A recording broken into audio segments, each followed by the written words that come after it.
Drugo, kar želimo v klubu Slovenske demokratske stranke seniorov opozoriti in izraziti svoje mnenje stališče je, da se sprašujemo, kdo pravzaprav v Sloveniji zagovarja interese upokojencev ali pa so v resnici prepuščeni in upokojenci sami sebi. V naš klub so vključeni poleg delovno aktivnih članov, ki so dopolnili 95 let in imajo še takoj ponovila demokratične ženske dela.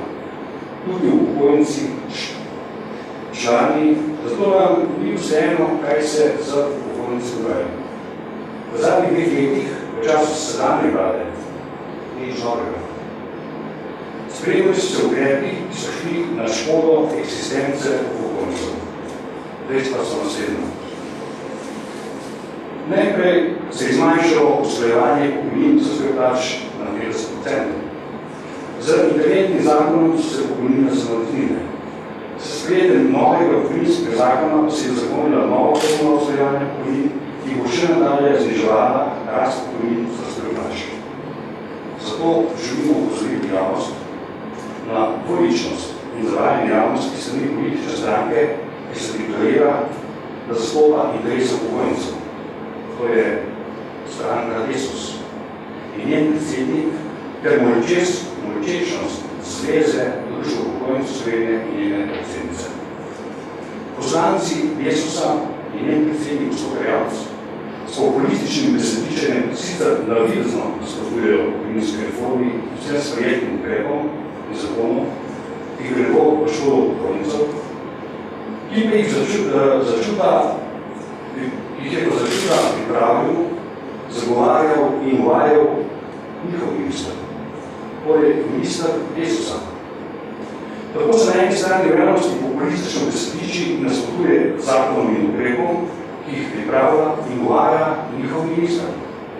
Ukrepi pa korak za korakom slabšajo existenco upokojencev. V tem času je 255 000 upokojencev, ki imajo nižjo pokojnino od 500 evrov. To je 46% od vseh upokojencev.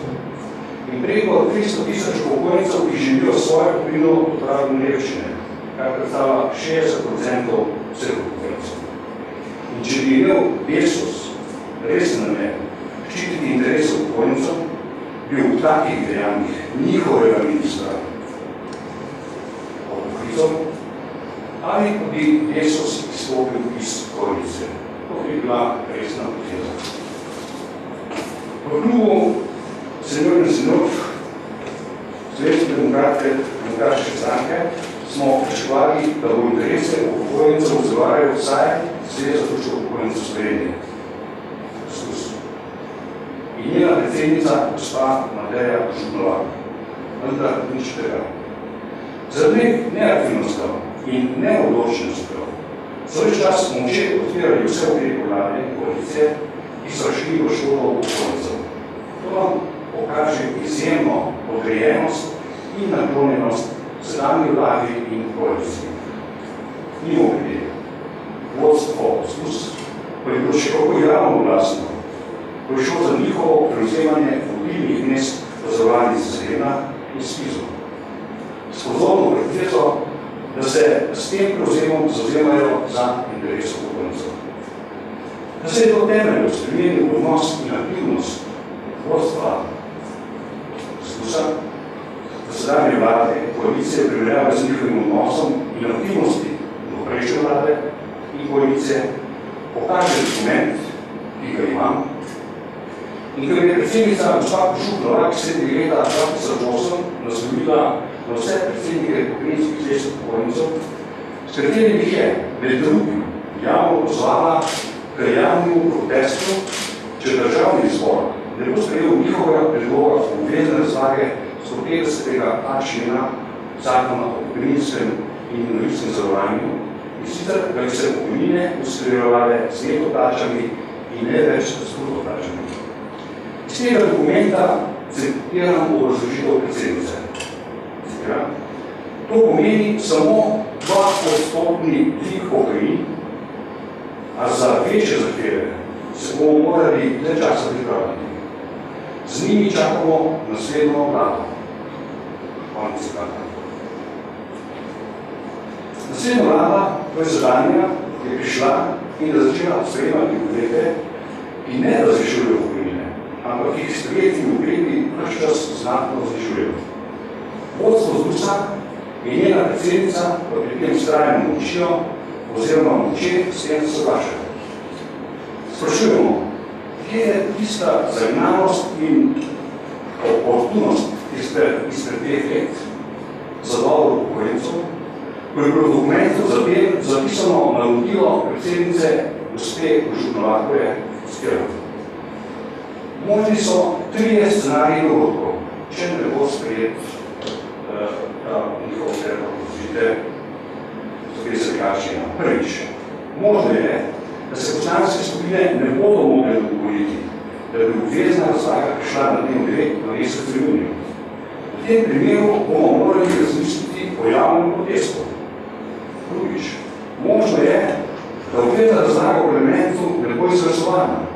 V tem primeru bomo javno objavili imena in priimke tistih poslancev v državnem zboru, ki bodo glasovali proti ali se bodo glasovali vzdržali oziroma se bomo bili zvorani. Tudi v tem primeru bomo morali razmisliti o javnem protestu. Tretjič, če bo obvezna razlaga izglasovana, bomo javno objavili izid glasovanja in se zahvalili vsem, ki bodo glasovali za njo. Nadalje. Če bo potreben protest, predlagam, da ga organiziramo pred občinskimi stavami v vsaki občini. Pravočasno bomo javili, kje in kdaj je treba protest prijaviti, za 1 uro naj bi šlo pred občinske stavbe čim več starejših. Konec citata. Sprašujemo, kaj od tega je vodstvo ZDUS uporabljalo proti sedanji oblasti, ki že 2 leti evidentno posega v asistenco upokojencev, kar čutijo v svojih željah. Sprašujemo, ali imajo manj pooblastila svojega članstva, to je 505 društev, za 234 člani, upokojenci, za tako neaktivnost oziroma za tako podrejenost sedanji oblasti. Niti niso pohvalili poslancev, ki so glasovali proti škodljivemu zakonu za upokojence, niti niso obljubljali imena tistih poslancev, ki so zaglasovali za tak zakon, ki škodljiv za upokojence. In niti niso najavili nikakršnega protesta.